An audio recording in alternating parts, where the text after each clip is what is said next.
नमस्कार। आज श्रीलंका ने पाकिस्तान को एक और बड़ा झटका दिया। वैसे तो कई झटके दे चुका है मोर रिसेंटली, अभी हाल में। लेकिन ये एक बड़ा झटका ये है कि इमरान खान, प्राइम मिनिस्टर इमरान खान की जो विज़िट होनी है, जो दौरा होना था श्रीलंका का 22 फरवरी से, वो उसमें इमरान खान को श्रीलंका की पार्लियामेंट में स्पीच देनी थी, एड्रेस करना था, और वो स्पीच कैंसिल कर दी गई है। वो कैंसिल क्यों की गई है, इसके कई कारण बताए जा रहे हैं। पहला कारण ये बताया जा रहा है कि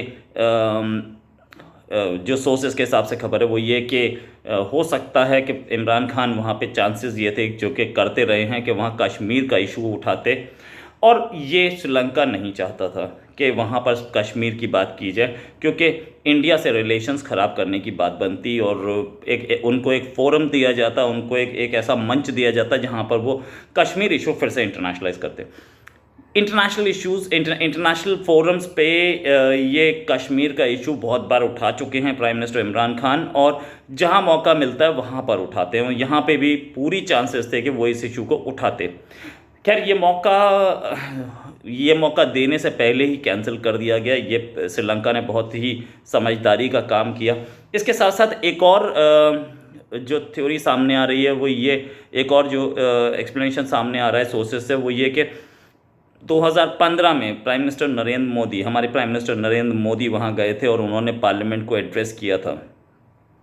श्रीलंका नहीं चाहता था कि दोनों प्राइम मिनिस्टर्स को एक ही बराबर ट्रीटमेंट दिया जाए, क्योंकि पाकिस्तान एक टेररिस्ट कंट्री है और पाकिस्तान एक भिखमंगा कंट्री है, अगर मैं ये वर्ड बोल पाऊँ तो। पाकिस्तान कर्ज़ों में है, और इंडिया जो है वो एक डोनर कंट्री है, इंडिया सपोर्टिंग कंट्री है। तो वो चाहते नहीं थे कि दोनों कंट्रीज़ को बराबरी पर रखा जाए, ऐसा ऐसा पता लग रहा है खबरों के अनुसार। लेकिन जहाँ तक बात ये कि विज़िट क्या है, विज़िट 22 फरवरी से है, और विज़िट कंटिन्यू करेगी। वहाँ पे जाकर के वो वहाँ के प्रेसिडेंट गोटाबये राजपक्षे से मिलेंगे, प्राइम मिनिस्टर महिंदा राजपक्षे से मिलेंगे, साथ में उनके एक्सटर्नल अफेयर्स मिनिस्टर यानी कि फॉरेन मिनिस्टर से भी मीटिंग होगी, कई और लोगों से मीटिंग होगी। 2 दिन की ये ट्रिप है, और उसी दिन ये ट्रिप शुरू हो रहा है 22 फरवरी को, जिस दिन FATF ने अपना डिसीज़न देना है कि पाकिस्तान को ग्रे लिस्ट में रखा जाए या ब्लैक लिस्ट में डाल दिया जाए या ग्रे लिस्ट से हटा दिया जाए।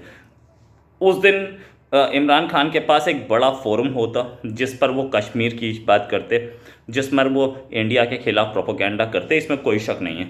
ये चीज़ उनको हटा दी गई। पाकिस्तान के मैंने फॉरेन मिनिस्ट्री के पाकिस्तान की एम्बेसी के स्पोक पर्सन से बात की गई, ऑफिशियल से बात की गई, तो उन्होंने ये बताया कि ये ट्रिप शेड्यूल्ड है, और ट्रिप सारा का सारा क्योंकि श्रीलंका की गवर्नमेंट कर रही है, इसलिए हमारा इसमें कुछ लेना देना नहीं है, शेड्यूल उन्होंने बनाया है।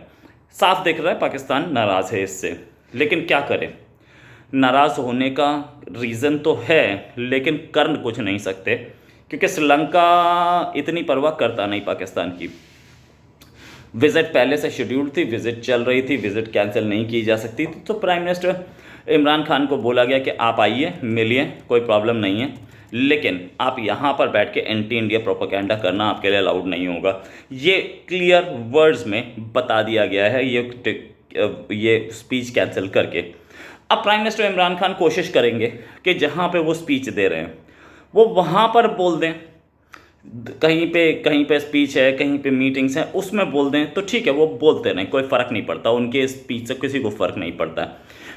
अगर पार्लियामेंट में बोला होता तो कुछ बात और होती, वो रिकॉर्ड्स में आया होता है। एनीवेज, जहाँ तक बात ये है कि prime minister Imran Khan, Pakistani prime minister Imran Khan बहुत टाइम से ये कोशिश कर रहे थे कि श्रीलंका को अपनी साइड लिया जाए। उन्होंने श्रीलंका का एक डिसीज़न था कि कोरोना वायरस के जो मुस्लिम विक्टिम्स हैं उनकी बॉडीज़ को दफनाया जाएगा, और इमरान खान ने ट्वीट करके इस डिसीज़न को वेलकम भी किया था। लेकिन क्या इस चमचागिरी में इसका कोई फ़र्क नहीं पड़ा श्रीलंका पर, और ये खबर उनके लिए बहुत इंपॉर्टेंट है जो पाकिस्तानी जर्नलिस्ट ये बोलते हैं कि इंडिया के श्रीलंका से कैसे रिलेशन से बिगड़ चुके हैं, नेपाल से बिगड़ चुके हैं, बांग्लादेश से बिगड़ चुके हैं। भाई, नेपाल बांग्लादेश दोनों हमसे दवाई मांग के लेके गए कोरोना की, श्रीलंका भी मांग के लेके गया।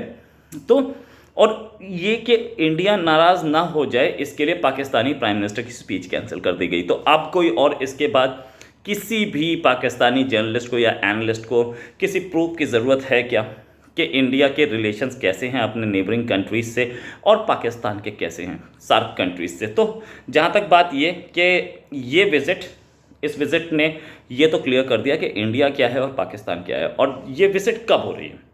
3 महीने पहले ही हमारे फॉरेन मिनिस्टर जयशंकर गए थे कोलंबो, वहाँ जाके उन्होंने मीटिंग्स की थी। और उससे पहले नरेंद्र मोदी प्राइम मिनिस्टर ने श्रीलंका के प्राइम मिनिस्टर महिंदा राजपक्षे से एक वर्चुअल मीटिंग की थी। इस वर्चुअल मीटिंग में बहुत सारे इश्यूज़ पे बात हुई थी। जयशंकर साहब ने वहाँ जाकर के बहुत सारे इंटरनेशनल इश्यूज़ पे बात की थी। उसके बाद ये मीटिंग हो रही थी प्राइम मिनिस्टर की। तो इमरान खान को उम्मीद थी कि वो जाकर के वहाँ पर इंडिया के खिलाफ कुछ भड़काएंगे, इंडिया के खिलाफ कुछ बोलेंगे। तो श्रीलंका ने बहुत क्लियर वर्ड्स में बता दिया कि नहीं, आपको कोई ज़रूरत नहीं है, हमारे पास आइए, बात कीजिए, आप हमारे मेहमान हैं, लेकिन हम आपको ये फोरम नहीं देंगे, प्रोपोगंडा करने का फोरम नहीं देंगे।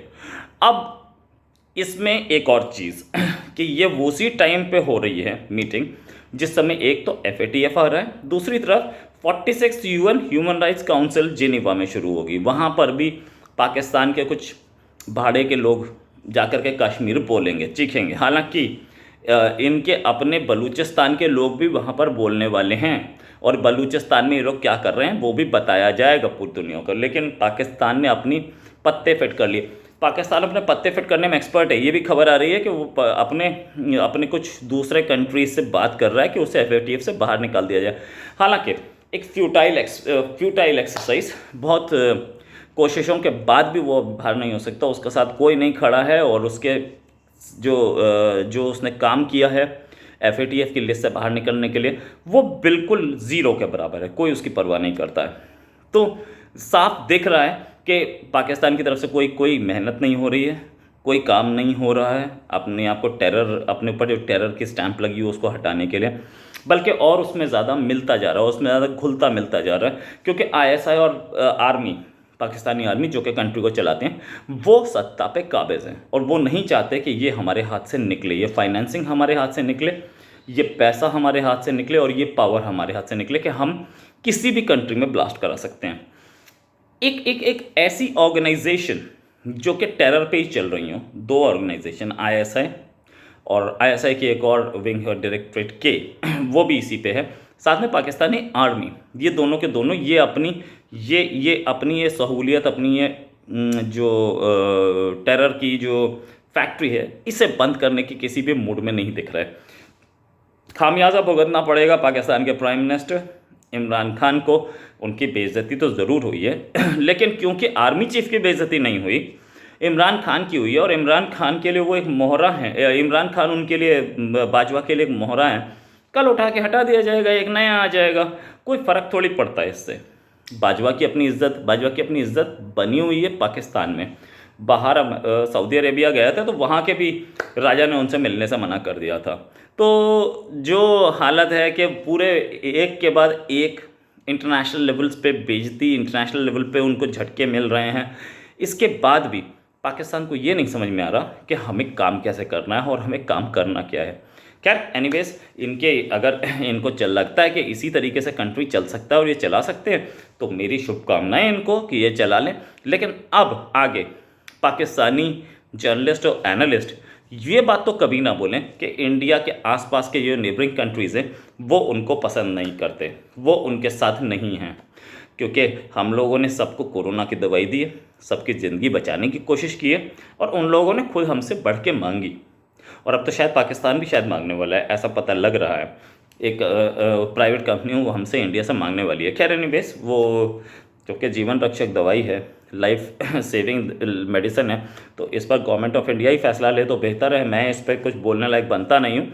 जहाँ तक बात ये कि एक बेइज्जती, अभी उम्मीद करते हैं कुछ और कंट्रीज़ भी ऐसी ही कुछ बेइज्जती करेंगे पाकिस्तान की, और तब पाकिस्तान को थोड़ी अकल आएगी कि हमें इंटरनेशनल लेवल पे टेररिज्म नहीं फैलाना चाहिए और अपनी इकोनॉमी को और अपने बच्चों को स्ट्रेंथन करने, अपने यूथ को स्ट्रेंथन करने के लिए उनके फ्यूचर पे ध्यान देना चाहिए। ये 1 लाख रुपए दे करके इंडिया में सुसाइड बॉम्बर भेजने से किसी कंट्री का फ्यूचर नहीं बना आज तक, और ना किसी मज़हब की इससे सेवा हुई है।